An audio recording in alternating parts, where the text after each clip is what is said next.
世界一面白いアクション RPG を作る。これを人生のメインクエストとして掲げております。ハイタカと申します。今回なんですけれども、タイトルにもあります通り、先日開催されました東京ゲームショウ2024の方にですね、当チャンネルでゲームの制作実況をさせてもらってます、ライズ・オブ・リベリオン、千葉つのぼらばリューナフルの体験版を引っ提げてですね、私有出展の方してきましたので、その時に出たね、お客さんの反響なんかを中心に、皆さんに情報の共有していければなと思います。まず最初にね、結論から言わせてもらうと、千葉つ、めちゃくちゃ大好評でした。正直ね、ゲームの内容自体はそこそこ自信があったんですけれども、それを上回るようなね、皆さんのエネルギーというかね、長蛇の列ができたりだとか、あと直接プレイ終わった方とね、お話しさせてもらう機会もたくさんあったんですけれども、そういったところでもね、単刀直入に面白かったよって言ってもらえることが非常に多くて、中でも一番嬉しかったのは、自然発生的にお客さんの拍手が生まれてたところですね。本当にピーク時なんかは、見物目的の後ろのベガ立ち勢なんかも含めると、かなりたくさんの人数が一つのゲーム画面をね、集中して眺めているシチュエーションなんかも発生していたんですが、そんな中、プレイヤーの方がね、無事に最後のボスを撃破した時は、もうね、ギャラリー一同が拍手でお祝いするみたいな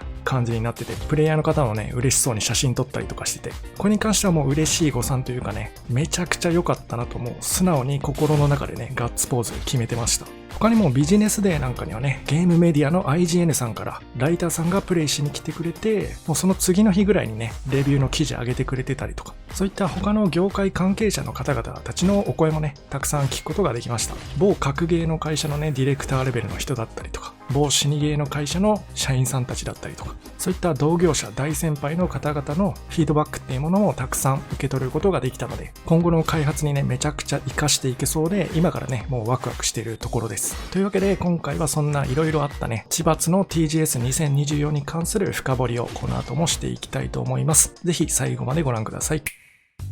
今回ですね、僕実は東京ゲームショウ人生初だったんですよね。お客さんとして行ったこともないし、もちろん出店側としてね、ゲームを出すっていうことも未経験だったので、めちゃくちゃ不安とか期待が入り混じった感じで、今回初挑戦させてもらったんですけど、枠組みとしてはね、講談社のゲームクリエイターズラボっていう、大きな括りの中の1作品っていう感じですね。なんでもう GCL はね、合計25作品のタイトルを同時に出展していたということで、結構すごい数ですよね。で、その中で千葉はね、ちょうど中央あたりに位置してたわけなんですが、このね、私有台が1台しかないっていうところが、ちょっとね、これは結果論になっちゃうんですけど、もうそもそもね、物理的に1台でさばけるようなお客さんの量ではありませんでした。隣の私有台の方とかにはね、少し迷惑おかけしたと思うんですが、講談社の方からもね、今回ここまでのその長蛇の列ができるっていうことは、どうやら予想外だったらしくて、もしね、次回参加するときは、千葉に関してはね、2台とか3台の私有台をちょっと検討してくれるとのことでした。もしね、次出るとしたら、おそらく千葉の続編を作って出ることになると思うんですけど、その時はね、私有台が2台だろうが3台だろうが、また今度もね、パンクさせるぐらい人を呼べるように、大きな人気作にね、なれるように頑張っていきたいと思います。じゃあ続いては実際のフィードバックに関してですね、プレイし終わったお客さんと喋らせてもらう機会っていうのも結構たくさんあったので、その中からいくつか紹介していこうと思います。で、Twitter X の方にもね、千葉つっていう漢字で検索してもらって、最新順で眺めていってもらうと、東京ゲームショウがね、開催されていた日付9月の26から29までですね。このあたりに実際プレイした方のプレイレポみたいなものがたくさん上がってます。テキストとか動画、画像なんかでね、当時の様子だったりとか、このゲームに関してどう思ったか、みたいなことが結構ね、赤裸々に綴られてるものもあるので、よかったらね、Twitter の方も参照してみてください。で、まずはボス戦の話からしていきましょうか。やはり皆さんね、ここで一番楽しまれてるというか、エキサイティングされてるようだったんですけど、作ってる僕としてもね、一番手をかけてるところでもあるので、そこは素直に嬉しかったです。ビジネスデーなんかはね、一般デーと比べて、まだね、並びも2、3人ぐらいで、一人一人のプレイ時間が結構確保できてたので、ちゃんとね、何回もリトライして、ボスの動きをしっかりと学習していって、で、最終的に撃破してガッツポーズみたいな、そのままちょっと興奮気味でね、フィードバックのターンに入らせてもらうみたいなこともあったりしたんですが、一般デーの方ではね、ちょっと並びが長くなりすぎてしまって、途中からね、ボス戦でのリトライは1回までっていうかなり鬼畜な縛りが追加されてしまったんですが、それでもね、だいたい4人に1人とか5人に1人、ぐらいはクリアされてる方がいましたね。一応難易度調整の方針としても結構狙った通りにできていたかなと思っていて、ボス戦まではね、皆さんしっかりといけるんですよね。道中は比較的優しめに、このゲームの仕組みを理解してもらうために作っていて、で、ボス戦に関してもね、道中で覚えたジャストパリーっていうね、敵の攻撃方向を見極めてパリーするっていう、ちょっと他のゲームではないような操作を要求されるシーンがあるんですけど、そういったものもね、うまくこなしながら、ボスの HP を6割ぐらいまでね、削っていくと、ボスがおもむろにね、ちぎりをして、そこから先行動パターンが結構変わるっていう、いわゆる第二形態みたいなシステムを組み込んでたんですけど、正直ね、ここでほとんどのプレイヤーをゲームオーバーにさせるつもりで作ってました。ボスの第二形態までね、入れた時点で、このゲームの体験版としてね、東京ゲームショウで見せたいところは見せれてるので、そこから先はね、しっかりとこのゲームの戦闘の奥深さっていうところを敵キャラクターにね、見せつけてもらって、で、負けてしまって悔しい思いをしながら帰る。クソ、製品版ではリベンジしてやるぜみたいな感じの流れをちょっと狙ってたので、今回ね、プレイ状況をずっと後ろで見させてもらってたんですけど、ちゃんとほぼ全ての人がね、その狙ったところ、ボス戦まで行って、第2形態まで行ってから死ぬっていうような感じのプレイができてたので、難易度調整に関してはね、かなりいい感じだったんじゃないかなと思います。で、もちろん製品版の方ではね、今回のボス以外にも、たくさんの新しいボスがね、もっと強いやつたちがどんどん登場してくるわけなんですが、その今後控えているね、ボス戦で表現したいというか作りたいバトルの片鱗っていうものを今回の TGS ボス白菜の騎士の第2形態に少しね、詰め込んだんですよ。僕の作りたいバトルっていうのはこんな感じなんだぜっていうのをもちろんね、初見のプレイヤーの皆さんがプレイするバージョンですから、かなり優しくはしてるんですけど、そういった僕のバトル感というか、エッセンスを詰め込んで作ってたんですよね。で、なんかね、惜しくもギリギリ勝てなくて終わっちゃったみたいな人の話とかを聞いてると、なんかね、すげえ悔しそうにね、あと2、3回戦えてたら絶対勝ててたっすよ、みたいなことを、すげえいい顔しながら言ってくれるんですよね。そういったお客さんとか、あとプレイしてる皆さんのね、プレイ画面、しっかり見させてもらって、僕の作りたいそのバトルの方向性っていうものは、このままね、推し進めていって大丈夫なんじゃないかなっていう、ちょっとね、自信になりました。ボス戦に関しては多分僕の作りたいもの、表現したいものをそのままね、しっかりと押し出していけば、ちゃんとこのゲームを買ってプレイしてくれる人たちを満足させることはできるだろうといった感じですね。反対にちょっと良くなかった部分、ここは改善していきたいなっていうところもあったので、次はそういったところを見ていきましょうか。やはりこのゲームの一番の問題点というか難しいところっていうと、ゲームの入り口のハードルがちょっと高いところにあるっていうことに尽きるかと思います。ゲームの性質上ね、ソウルライクの戦闘システムをよりもう一個ね、深く掘り下げるような感じになっていて、言うなればソウルライクプラス格ゲーみたいな感じのちょっと入り組んだゲームとして作ってるので、どうしてもチュートリアルを読んだだけではね、戦闘システムっていうのが細部まで伝わらないことがあるなという印象を受けました。チュートリアル中はね、こんな感じでウィンドウを出して、テキストとそれに対応した動画を再生することで、いろいろとこのゲームの内容皆さんに伝えてるんですけれども、プレイし終わった方のね、感想とか聞いてると、チュートリアルの段階では、実はね、そこまで完璧には理解できていなかった。特に方向パリーとかですよね、敵の攻撃方向を見極めて、その方向に対してスティックを倒しながらパリーボタンを押す。こういった2つの要素が組み合わさっているシステムなんかは特に理解されづらかったようで、なんだけれども、これがあれですね、戦闘を行っているうちに、その戦闘の中でね、何度も失敗や成功っていうのを繰り返しているうちに、そういうことだったのかと、戦闘の中で実際に理解できたというようなお声が結構多かったです。この戦闘の中でね、初めてちゃんと理解できるっていうこと自体は、そのバトルの体験としてはね、その戦闘中に成長していくみたいな感じなんで、体験としてはもしかしたらいいものかもしれないんだけれども、商品、製品としてゲームっていうものを考えたときに、やはりちょっと良くないところなのかなというふうに感じました。例えばね、今後 Steam の方でも無料の体験版、東京ゲームショウよりもよりさらにね、先の方まで進める体験版とかを配信しようと考えているんですけど、そういった無料の体験版を手に取ってくれた方だったりとか、あとは有料の製品版の方でもですね、Steam の機能の方で、実は返品するっていう機能があるんですよね。購入から2週間以内で、プレイの全体時間が2時間以内とか、そういう条件だったかながあったと思うんですけど、そういった条件に適合している場合は、面白くなかったとかよくわからなかった場合、そういったゲームを返品することができるっていう機能もありますので、ややはりそういったね、無料体験版とか製品の返品機能っていうものを考えたときに、いやいや、チュートリアルではまだ理解できないかもしれないけど、いいからちょっとしばらく戦ってみてよ。戦ってる中で理解できるからっていうスタンスは、ちょっとね、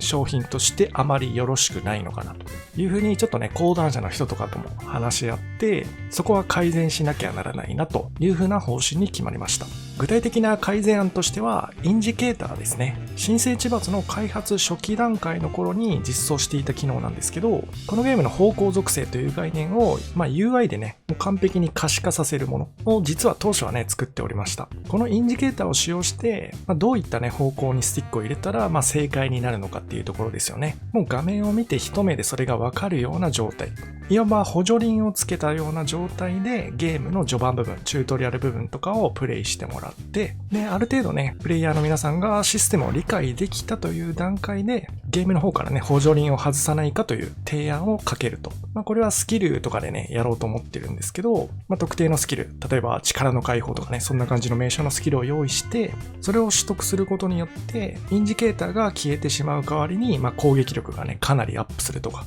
プレイしてる全員がちゃんとね、そのスキルを取りたくなるようなバランスにして、本来のね、方向インジケーターなしの僕が目指しているバトルっていうところまで導いていけたらなと思っております。そもそも方向インジケーターをね、撤廃した理由っていうのも、やはりね、そういった機械的なインジケーターを見て操作してしまうよりも、実際に敵の動き、モーションですよね、をちゃんと目で見て戦うことによって、よりリンク感というかね、敵と戦闘しているこのバトル感っていうものをしっかり味わえるようになるだろうというような理由から、現在はね、撤廃しているわけなので、あくまでこの方向インジケーターっていうものは補助輪ですね。ゲームの序盤でだけ使ってもらって、もちろん選択はプレイヤーに委ねるんですが、ほぼ全てのプレイヤーがね、その補助輪を外したくなるようなバランスっていうものを作っていって、しっかりね、Steam の無料体験版とかを遊んでくれた方々がね、このゲームの戦闘面白いじゃんつって、製品版の購入につながるようなね、商品、製品としての価値をしっかり上げていくっていう改善を今後はしていきたいと思います。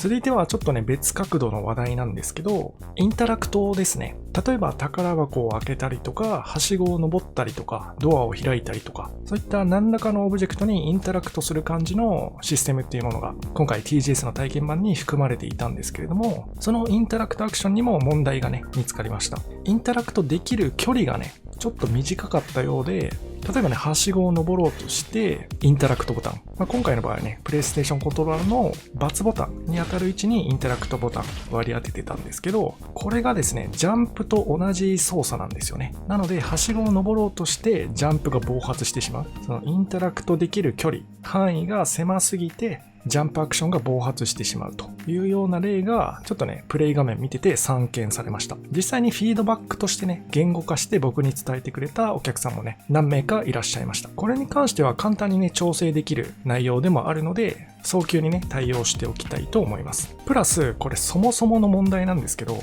ジャンプボタンとインタラクトボタンが一緒の操作であるっていうところも結構問題なのかなと思いました。インタラクトがね何らかの理由で失敗した時にジャンプっていう全体フレームがそこそこかかるアクションが暴発してしまうっていうのはちょっとねアクションゲームとしてあまりよろしくない構造になってしまっていると思うので、このインタラクト操作をですね R2 ボタンに引っ越ししようかなとちょっと現状考えています。 R2 は単体で押してもね何もアクションが暴発することはなくて、例えば R2 プラス四角とか三角とかそういった同時押しをすることで R2 っていうね、スキルを打つことができる。そんな同時押し専用のボタンになってるんですけど、今回のようなね、インタラクトアクション、宝箱を開けるとか、ドアを開くとか、そういった操作を割り当てるのにはかなりね、適任なんじゃないかなというふうに思いました。結構ね、最近のこの手の他社さんのゲームとか見てると、やはりショルダー系のボタンにインタラクトを割り当てているようなゲームもね、結構最近は出てきているので、そういった便利なところっていうのは真似していきながらね、より遊びやすさっていうところを追求していきたいと思います。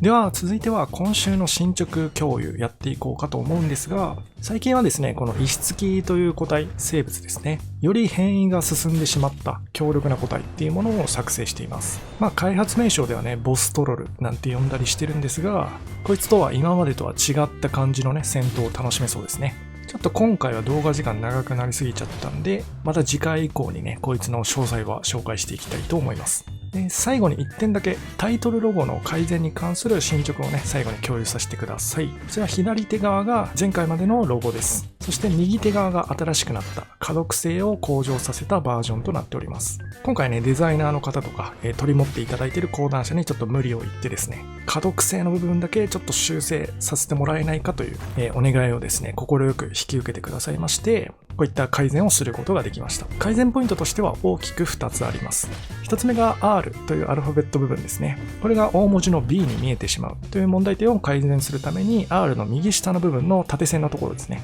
角度の付け方を変更しております。そしてもう1点が Rise of のオブの部分ですね。これも単語ごとの区切りの部分がちょっと分かりづらかったので、少しですね、オブの部分を縮小、小さくしまして、単語の区切り、どこで区切るかっていうところが明確に分かるように変更してもらいました。で、今回のですね、新しいロゴを提出してもらってから、Steam ページの方もね、いろいろロゴをたくさん使ってるんですけれども、そういったところもすべて新しく可読性を向上させた方のタイトルロゴにすべて差し替えを行っております。ぜひね、実際にその画像の上にね、このタイトルロゴが載った時の感じとか、そういったものはちょっと Steam のページの方を一度参照していただければと思います。で、ここから先はね、ちょっと宣伝になっちゃうんですが、今回のね、動画途中でも述べた通り、Steam の方で、今回ね、TGS で来てくれた皆さんにプレイしてもらったバージョンをさらに進化させたバージョンですね。皆様からのフィードバックいただいた点を改善したりだとか、それから今回 TGS バージョンのボス、白ナの騎士ですね。こいつとの戦闘。そしてさらにはそれを倒した後のゲームプレイなんかも含めたより面白くなったバージョンでね、Steam の方に無料の体験版を今後配信予定ですので、もしよろしければね、Steam のウィッシュリストっていう機能がありますので、そちらの方に1月登録してもらうと、そういった体験版だったりとか製品版が出た時にね、通知いくと思いますので、ぜひ忘れないように登録してくださると嬉しいです。Steam はね、この事前のウィッシュリスト登録数っていうのが、ガチでおすすめに乗るかどうかに一番重要らしいんで、ここが本当に生命線なんですよね。もし皆さんのゲーム仲間とかで、この手のゲーム大好きな仲間がいたら、ちょっとね、うざがられない程度にさらっと宣伝とかしといてくれるとめちゃくちゃ助かります。ということで、今回はこの辺で終わりたいと思います。また来週もよろしくお願いします。